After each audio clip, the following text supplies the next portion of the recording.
Please be seated. Mr. Guy, you may proceed. May it please the court, counsel. Good afternoon. The human heart, it has a great many functions, but is not the most important purpose what it causes us to do. It moves us, it motivates us, it inspires us, it leads us, and it guides us, our hearts, in big things like what we choose to do for a living, and in little things like what we do every day at any moment in the day. So if we really want to know what happened out there behind those homes on that dark, rainy night, should we not look into the heart of the grown man and the heart of that child? What will that tell us about what really happened out there?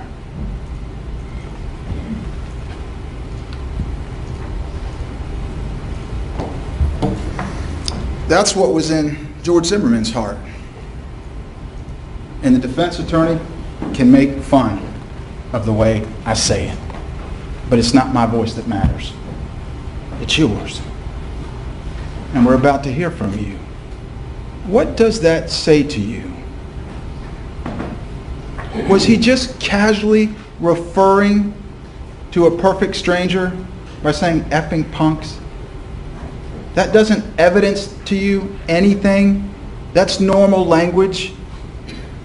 Or is that not what was in that defendant's heart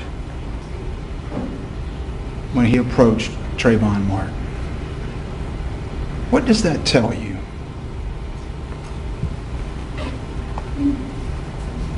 It's funny.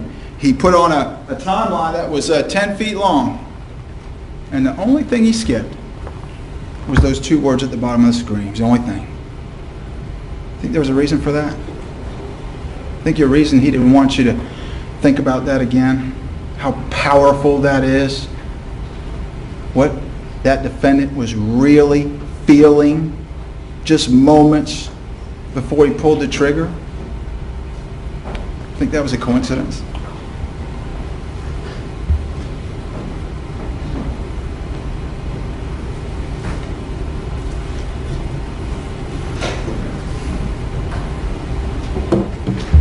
What was in Trayvon Martin's heart? Was it not fear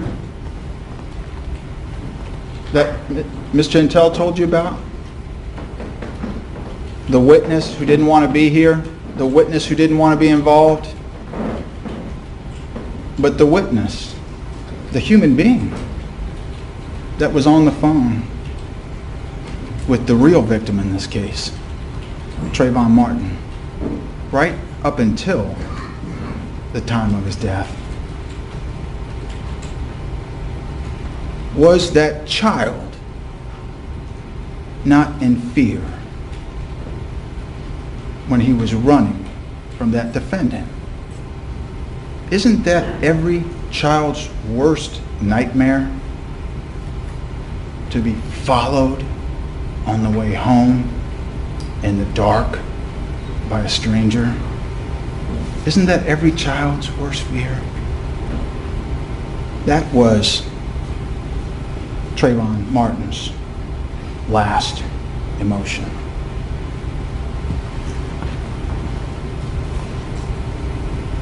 There's a old saying, great one though. As a man speaks, so is he. The words on the screen were the last thing these people said before Trayvon Martin was murdered. Before this defendant had a motivation to lie, to justify his actions. What were his words? What was in his heart?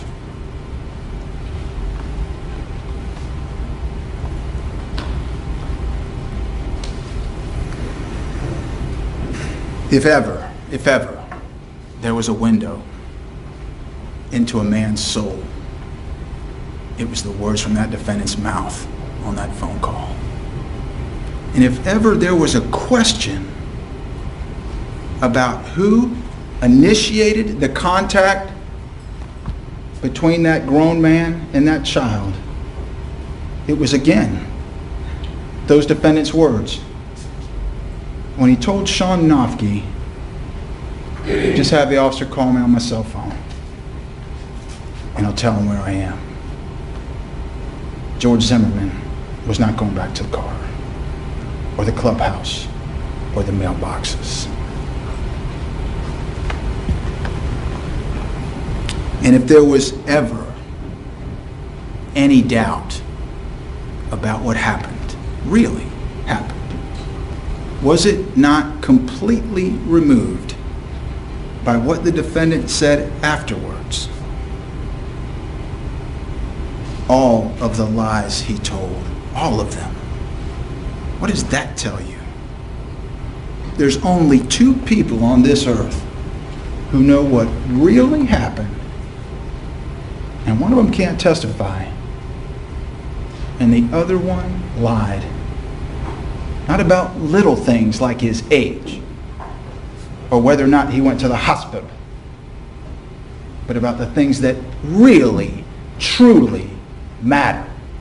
And not one lie, over and over and over again. What does that tell you about what really happened up there? Why did he have to lie if he had done nothing wrong? The bottom line is, think about this. If that defendant had done only what he was supposed to do, see and call, none of us would be here. None of us. But that's not who he was. That's not where he was that night in his heart. After months of these people getting away. Not tonight. Not this one. Not that guy. That's why he got out of the car. If he really wanted the police to get Trayvon Martin, what would he have done? He would have stayed in his car and driven to the back gate where he had told them so many times they always go through the back gate, and he would have waited for the police. But that's not what he had in his heart.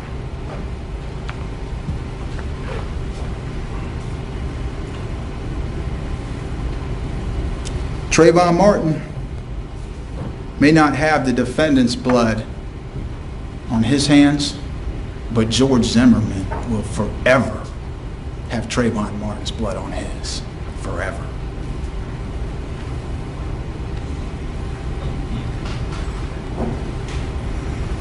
Let me give you one more old saying. Maybe the most important one you're going to hear. And that is, to the living we owe respect, but to the dead we owe the truth. On behalf of the state of Florida, I submit to you that Trayvon Benjamin Martin is entitled to the truth. And it didn't come from that defendant's mouth. It didn't. He told so many lies. That's why we're here.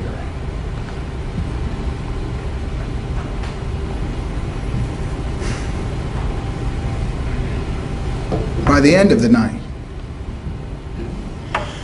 that is what was in Trayvon Martin's heart.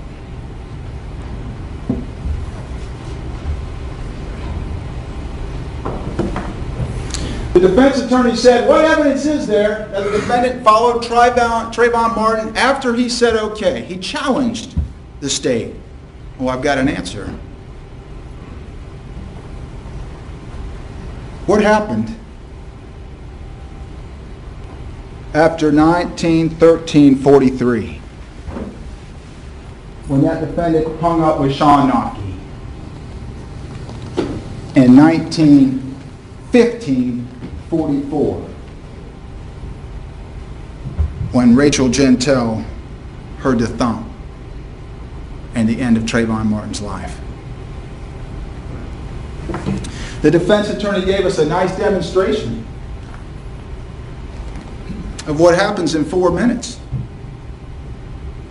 Well, what was that defendant doing for those 2 minutes? Watch the walkthrough again. Watch it.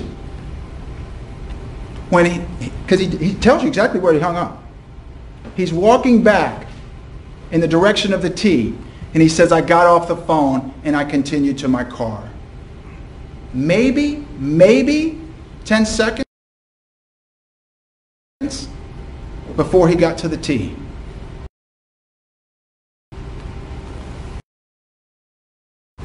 It was 2 minutes. 2 minutes. He wasn't going. 4 minutes is not the amount of time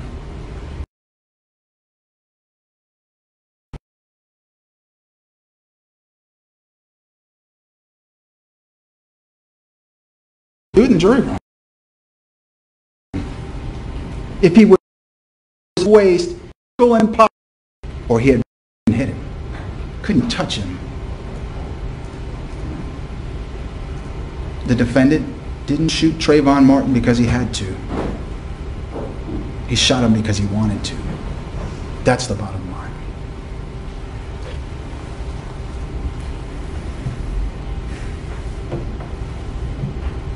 The common sense that tells you if Trayvon Martin had already run off like he claimed in his interviews, why would he go through the end of the T to get an address if he had already run off? Does that make any sense? Of course not. It's self-serving. It's justification. It's false.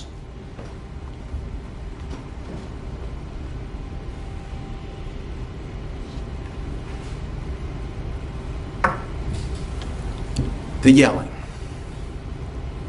Listen, please listen to that tape again. Jen Lauer's 911 call. Listen to when the screaming stops. At the instant of the gunshot. Silence. Nothing. If that defendant thought he missed Trayvon Martin, thought Trayvon Martin was still alive, so much so that he had to get on his back, flip him over, spread his arms out, why would he stop yelling for help? Why, if he was in fear? Does that make any sense? Of course not.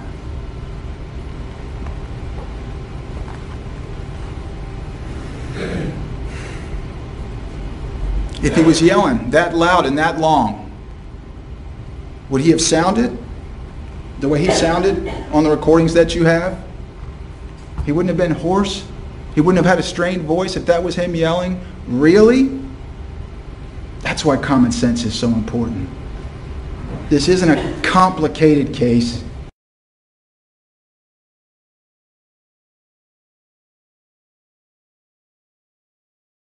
That tells you if he was the neighborhood watch coordinator, not anyone, the coordinator, who had lived there for 4 years, he'd know the name of Twin Trees Lane.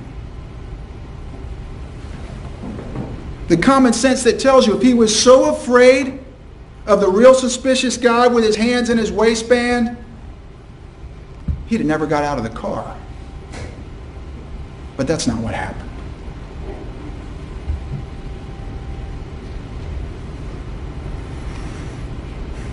The common sense that tells you if he really was soft, didn't know how to fight, in his own words, he wouldn't have been able to get wrist control of Trayvon Martin. Those were his words. He wouldn't have been able to move his hand off his mouth or off his gun.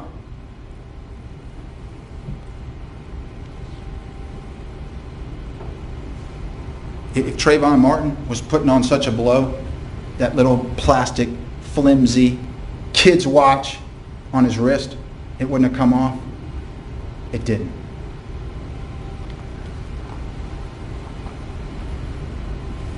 The common sense that tells you, if Trayvon Martin was the one on the hunt, would he still have been on his cell phone? Would the earbuds still have been in his ears if he was getting ready to attack somebody? Really?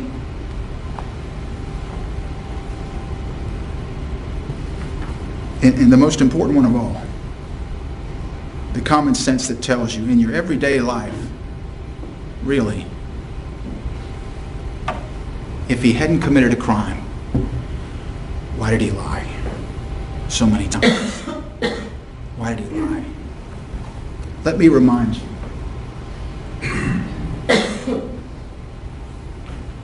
Sean Nofke told me to get an address. That didn't happen. Listen to the tapes. Listen to the walkthrough and listen to the non-emergency call. Sean Nofke never said that. I told the police I was going to meet him at my car. That's not what he told them. Why? Why lie about that? It's so important, that's why. Because he wasn't going back to the car. He was going back to Trayvon Martin. Just like he said on that tape when he slipped up.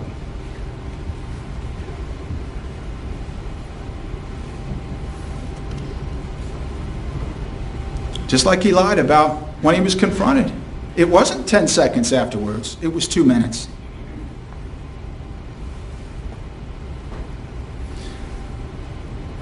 Trayvon Martin covered his mouth and nose. Really? They want you to believe that the blood was washed off by incompetent medical examiners. But yet he told the police, not just the police, his best friend, remember his best friend in the world, that Trayvon Martin was squeezing his nose. Do you really think if that were true, there wouldn't be George Zimmerman's blood on these sticks that they pried under his fingernails? Do you really think that's true? That was a lie.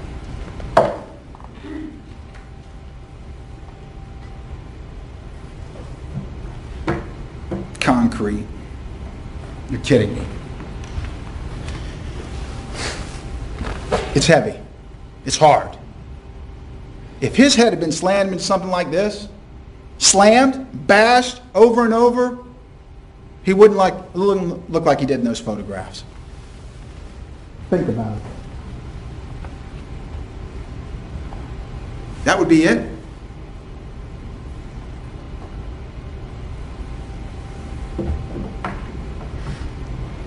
Dozens of times, he said, dozens of times. Pumps in the face. That would be it. Was he injured? Yes. Was he injured seriously? Not close. Not close. I mean, they can call their expert and show him all the pictures of the lumps on his head. Were any of those serious? Didn't Trayvon Martin have a right to defend himself too? Remember Lindsay Fulgate? He didn't have so much as a headache the next morning. Not nausea, not vomiting, not a headache. And he didn't come to see me for treatment. He came for a note for work. It wasn't that bad. It wasn't bad at all.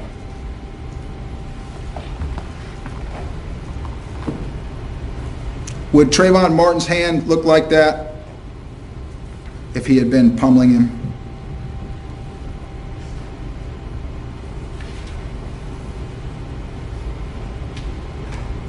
He said Trayvon Martin saw his gun.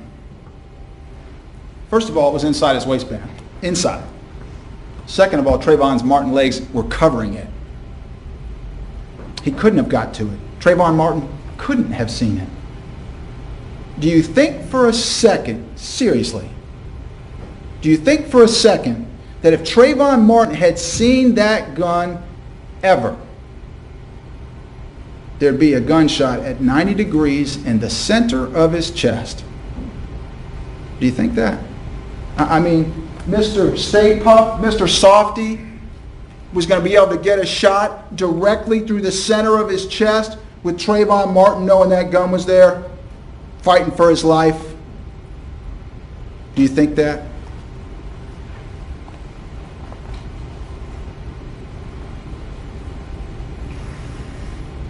Why was it so important to say he spread his arms out? Because he had to make Trayvon Martin menacing, violent, threatening. So I had to put his arms out. They weren't. They weren't. They were not. They were clutching the bullet wound on his chest.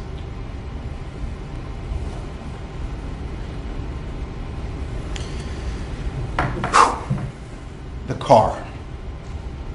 He had to make him sound menacing to justify what he had done. Listen to those tapes again. There's the only two you have to listen to. The walkthrough and the non-emergency. Play them side by side right after each other. It's physically impossible, the way he told the police, impossible, that Trayvon Martin ran behind those homes, came back and circled his car. Why is he lying?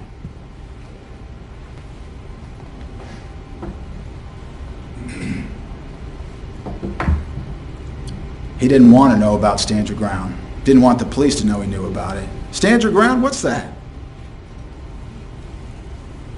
And let me suggest to you, in the end, this case is not about standing your ground. It's about staying in your car like he was taught to do, like he was supposed to do. And he can't now cloak himself with the noble cause of a neighborhood watch coordinator, violate its cornerstone principle, and expect you to absolve him of his guilt.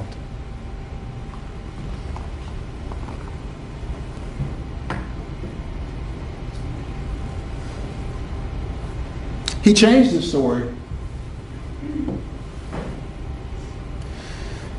This is where he told Detective Singleton he first saw Trayvon Martin.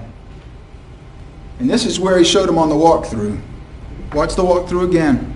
Why did he lie about that? Why was it important that he came in through that cut like everybody else he had told the police? That he came through the cut because he had to make Trayvon worse. Had to make him worse, more menacing. That's why he lied.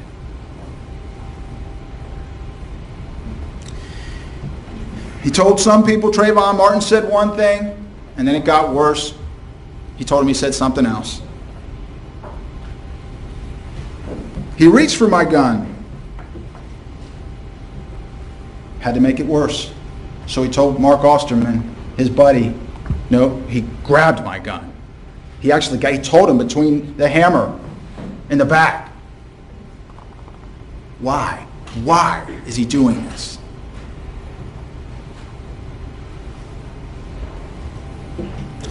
Told Mark Osterman he circled his car at the clubhouse. He told the police he circled it where he finally parked his car. He never circled his car.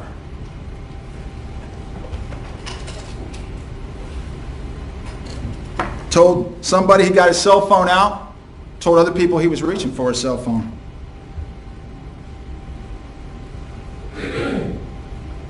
That's what he was taught.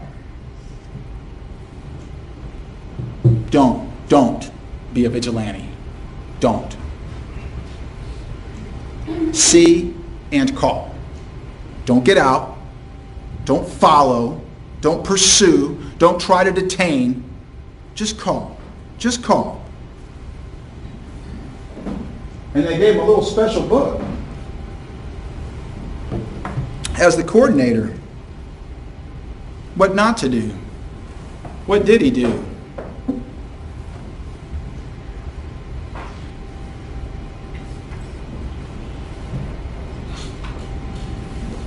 And think about this. The defense referred to George Zimmerman as a responsible gun owner in their opening remarks. A responsible gun owner. What did he do after the shot was fired? Did he yell for an ambulance? Call 911? Get an ambulance here? I had to shoot somebody? Did he roll Trayvon Martin onto his back so he could breathe? He just stood there and he watched and he waited while Trayvon Martin was face down.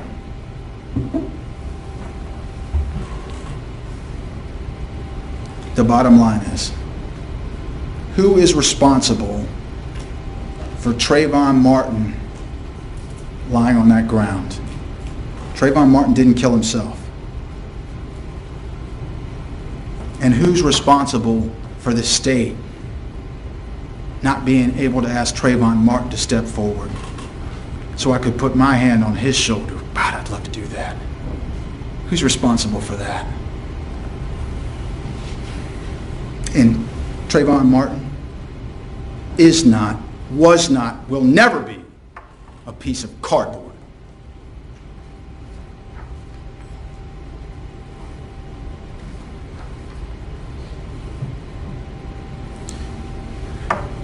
To the living we owe respect, but to the dead we owe the truth.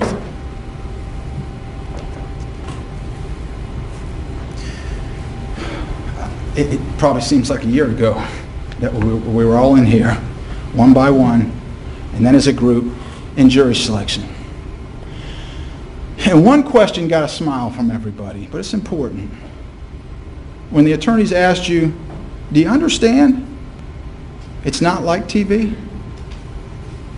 It was an important question, because it's not. And now you know, it's not like TV, where all the witnesses are well-dressed, well-educated actors and actresses. There are no Rachel Gentels on CSI.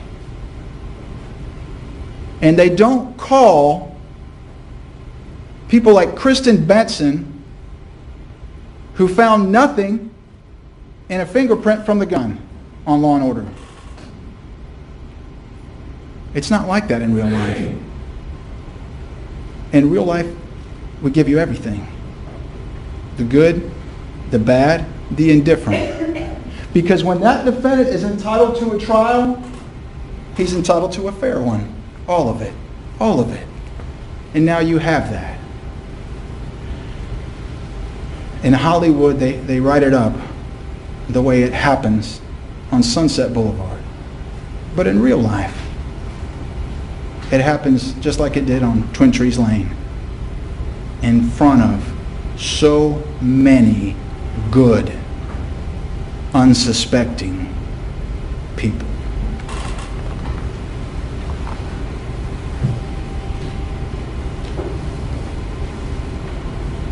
And remember, if you get back there and you don't like some of the witnesses in the case, you don't like Rachel Gentel or Shipping Bow, or the fact that there isn't this evidence, or the fact that there isn't that evidence, ask yourself, who produced this trial? Who made up the witness list? Who created the evidence? Who chose the circumstances? Who chose the lighting? Who chose the time? Who chose the weather conditions? It wasn't me. It was the defendant. He chose everything. And that's why we're here. And that's why the evidence is what it is. But it is enough with your common sense. It is enough. And I'm not asking you to fill gaps. I'm asking you to do what you do every day. Start from the beginning. Get to the end and apply your common sense. And don't misunderstand me. Your verdict is not going to bring Trayvon Benjamin Martin back to life. Your verdict is not going to change the past, but it will forever define it. So what is that? What is that when a grown man, frustrated, angry, with hate in his heart, gets out of his car with a loaded gun and follows a child, a stranger, in the dark, and shoots him through his heart? What is that? Is that nothing? That's not anything? Is that where we are? That's nothing? Well, that's not his call, and that's not my call. That's your call. And I submit to you, the oath you took requires it. Trayvon Martin is entitled to it, and that defendant deserves it.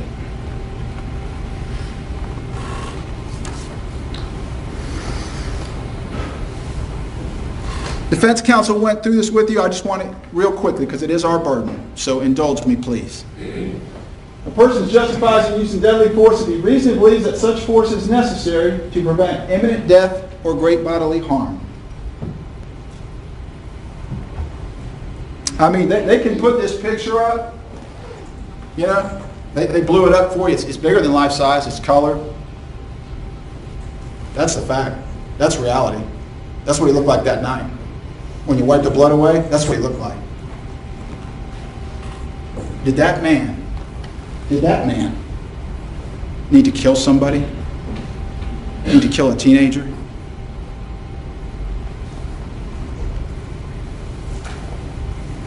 They put up pictures of all the witnesses. They forgot that one. Defense attorney said in his, well, ask yourself, you know, if there's an issue about who lost the fight, ask yourself, who lost the fight? Who lost the fight? Who lost the fight?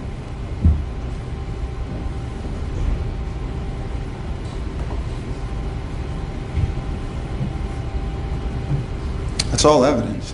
Those are all facts. In deciding whether George Zimmerman was justified in the use of deadly force, you must judge him by the circumstances by which he was surrounded at the time the force was used. He was, they estimated, 18 feet away from John Good. He knew the police were on their way. He knew that people were opening their windows and opening their doors. And when he shot him, he knew Trayvon Martin wasn't on top of him, so he could get his gun. Under those circumstances, under our circumstances, did he really need to shoot? Did he have to shoot Trayvon Martin? No, he didn't. He did not.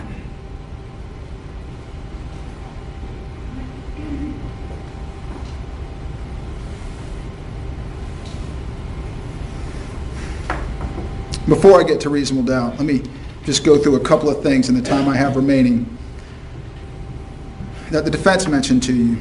I wrote down a quote. He said, "Innocent itself is no protection." Exactly. It wasn't for Trayvon Martin. He said he could have gone home. The guy could have gone home. In the same sense, he says, "I guess, it seems." Why didn't he go home? Use your common sense. Did he really want to take this guy home with him to the residence where the only person there was 12-year-old Chad Joseph? Did he really want to lead the defendant to that residence? Just like the defendant said, remember? On the phone call, the non-emergency call, I don't want to give out my phone number. Why?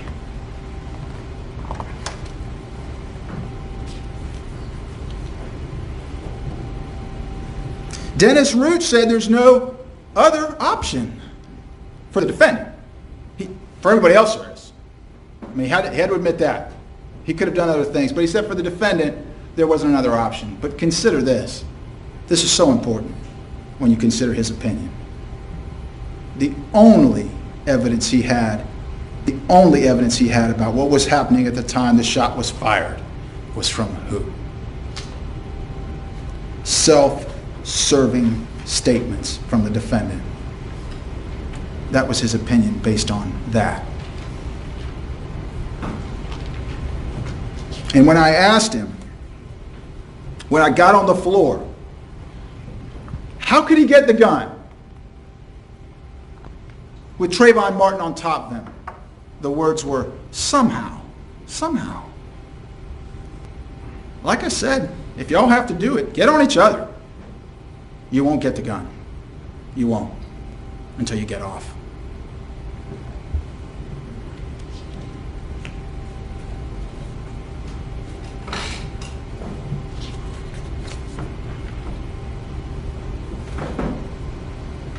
Why give so many statements? The defense attorney asked. If he was guilty, why would he give any statements? Why give so many? Because he had to justify his actions, and that's why it kept getting worse. That's why by the time he got to Mark Osterman, it was completely different. That's why it kept increasing. That's why when he got to Sean Hannity, wow. It was God's plan. By the time he got to Sean Hannity, it was God's plan.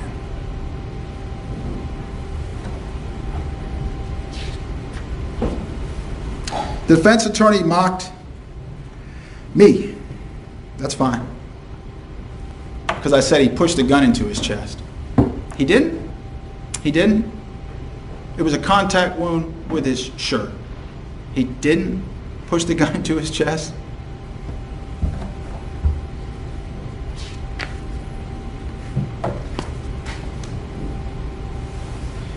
A reasonable doubt is not a possible doubt, and a speculative doubt, an imaginary doubt, or a forced doubt.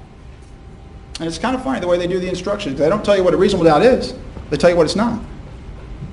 But let me suggest to you, a reasonable doubt is something you can attach a reason to. Use this definition as guardrails for your deliberations. If you get back there and one of you says, well, maybe this happened, or couldn't this have happened? Or isn't it possible this? That's not a reasonable doubt. A reasonable doubt needs to be two things. It needs to be reasonable, common sense, reasonable. And it needs to go to an element of the crime. If you have a question about something that doesn't go to an element of the crime, and Judge Nelson's about to spell those out for you, probably after the lunch break. If it doesn't go to one of those elements, it's not a reasonable doubt. A reasonable... Sorry, I apologize. I need to interrupt and approach the bench maybe for a moment. Okay. Or I can state it now. No. Approach the bench.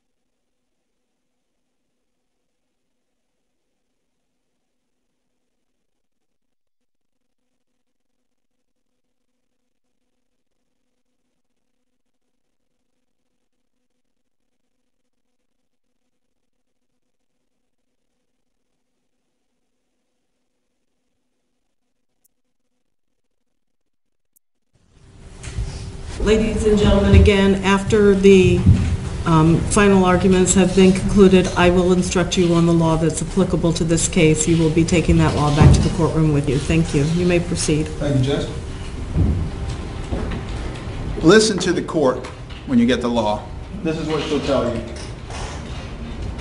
A non-reasonable doubt, something that's not reasonable, possibility, imaginary doubt, or forced doubt, must not influence you to return a verdict of not guilty.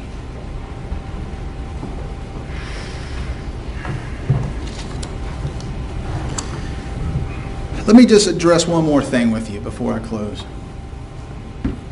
And that was, it was brought up actually by the defense. It was brought up by the defense in their summation this morning, and it was brought up by the defense in the trial. Not by the state, but by the defense. Race. This case is not about race. It's about right and wrong. It's that simple. And let me suggest to you how you know that for sure. Ask yourselves, all things being equal, if the roles were reversed and it was 28-year-old George Zimmerman walking home in the rain with a hoodie on to protect himself from the rain, walking through that neighborhood, and a 17-year-old driving around in a car who called the police, who had hate in their heart, hate in their mouth, hate in their actions. And if it was Trayvon Martin who had shot and killed George Zimmerman, what would your verdict be? That's how you know it's not about race.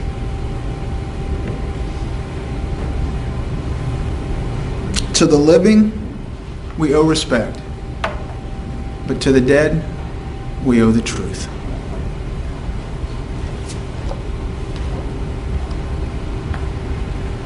What do we owe Trayvon Martin? 16 years and 21 days, forever. He was a son, he was a brother, he was a friend, and the last thing he did on this earth was try to get home. This is the dead.